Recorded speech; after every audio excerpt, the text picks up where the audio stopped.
ये जो छोटा सा देश देख रहे हैं, ये छोटा सा देश है ताइवान, और इस ताइवान को लेकर इस वक्त जियोपॉलिटिक्स में एक बहुत बड़ा गेम हो रहा है। और इस खेल में कहीं न कहीं डोनाल्ड ट्रंप, शी जिनपिंग और भारत भी शामिल है। मैं ऐसा क्यों कह रही हूँ? जो लोग ये सोच रहे हैं कि पीएम मोदी अचानक से यूं ही घूमने फिरने निकल गए हैं 4 यूरोपीय देश और यूएई की यात्रा में, तो उनके लिए एक बहुत बड़ा सरप्राइज दिया है पीएम मोदी ने। सिर्फ उनके लिए ही नहीं बल्कि चाइना के लिए भी एक सरप्राइज मिला है। इस ताइवान के पीछे इतना उतावला चाइना क्यों है और अमेरिका इसे बचाने के पीछे इतना उतावला क्यों है? डोनाल्ड ट्रंप बोल रहे हैं कुछ और, लेकिन ताइवान को अकेला छोड़ पाना डोनाल्ड ट्रंप के लिए संभव नहीं है। डोनाल्ड ट्रंप ने हाल ही में बयान दिया, मैंने आपको कल वो वीडियो भी दिखलाया था, जिसमें ताइवान को लेकर वो ये कह रहे थे कि मैं इतना दूर नहीं जाऊंगा और इतना दूर जाकर युद्ध नहीं करूंगा, लेकिन उस तोते को बचाना है। और वो तोता कौन है? TSMC। इसके बारे में मैंने पहले भी कहा है, पर ये खेल जाकर नीदरलैंड में जुटेगा ये किसी ने सोचा नहीं होगा। पीएम मोदी यूएई की यात्रा पर पहुंचे और 4 घंटे के अंदर जो एग्रीमेंट साइन हुए, हालांकि ऐसा नहीं है कि 4 घंटे में ही फैसले हो, तो पहले से तय रहते हैं, लेकिन साइन किया गया और ऐसा लग रहा था जैसे एयरपोर्ट पर ही मिले, एयरपोर्ट पर ही बैठक हुई, एयरपोर्ट पर ही साइन वाइन भी हो गया। कुछ इस तरीके से ही माहौल जैसा लग रहा था, या तो एयरपोर्ट के आसपास की कोई व्यवस्था होगी। तुरंत से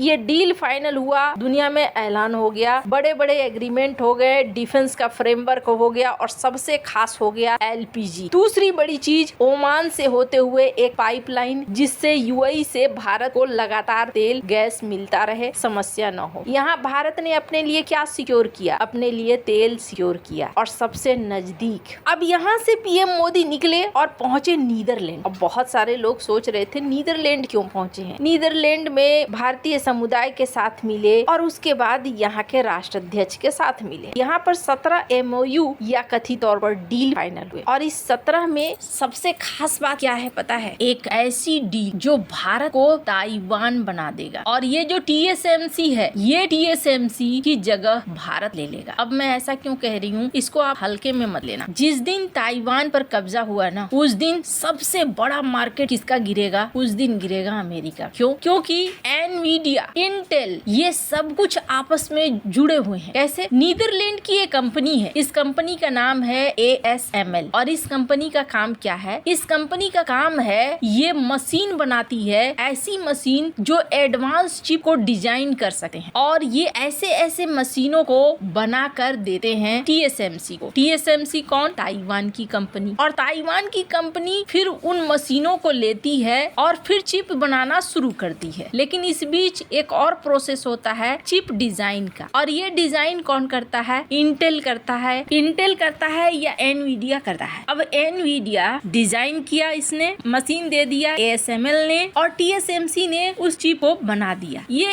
एक साइकिल चल रहा है। अब अगर आप जरा सोचिए, इसी TSMC से आते हैं अमेरिका में चिप बिकते हैं और वो बनाना बंद कर दे, तो क्या होगा इंटेल के शेयरों का, एनवीडिया के शेयरों का? इंटेल और एनवीडिया तो सिर्फ डिजाइन करती हैं, बनाता कौन है? बनाता है TSMC। अब ये कहानी आपको समझ में आ गई कि किस तरीके से ये 3 कंपनियां और 3 देश एक दूसरे के साथ जुड़े हुए हैं। ASML टूल देता है तो TSMC मैन्युफैक्चरिंग करता है, तो इंटेल डिजाइन देता है। अमेरिका इंटेल और एनवीडिया को बचाता है, ताइवान TSMC को बचाता है, और नीदरलैंड कंट्रोल करता है ASML के एक्सपोर्ट को, कि किस देश को हमें बेचना है और किस देश को नहीं बेचना है। ASML इसके प्रोडक्ट किस जगह जाएंगे, ये बहुत सावधानी से तय किया जाता है। अभी का दौर किस चीज का है? अभी का दौर है AI का, और AI में एनवीडिया, इंटेल ये डिमांड अपना बढ़ाते जा रहे हैं। अगर ASML अपना मशीन ही ना दे तो क्या होगा? नए एडवांस चिप नहीं बन पाएंगे। अब आपके मन में एक सवाल होगा, अगर ऐसी ही ये कंपनी है जो एक मशीन बनाती है, तो कोई दूसरा देश क्यों नहीं बनाता है? ये सिर्फ एक कंपनी नहीं है, 40 साल का physics, engineering, supply chain, monopoly grade ecosystem का परिणाम है। ASML होल्डिंग को दोबारा बनाना बहुत मुश्किल है, और इसके पीछे कारण समझिए। ASML की मशीन जो काम करती है वो एडवांस फिजिक्स है, ये नॉर्मल इंजीनियरिंग नहीं है। बहुत कम देशों के पास इस लेवल का रिसर्च इकोसिस्टम है जो इसे बना सके। 5000 से ज्यादा अल्ट्रा स्पेशलाइज्ड सप्लायर सप्लायर्स हैं इसके पास। छोटी छोटी चीजें ये अलग अलग देशों से इनके पास आते हैं। ASML एक कंपनी नहीं है बल्कि पूरा European global micro industry network है। इसे कॉपी करना लगभग इम्पॉसिबल है। आप समझ सकते हैं 5000 कंपनियों के साथ इसके संबंध है जो इन्हें भेजते हैं छोटे छोटे कंपोनेंट, फिर ASML उसका इस्तेमाल करता है। 40 साल का नॉलेज है जो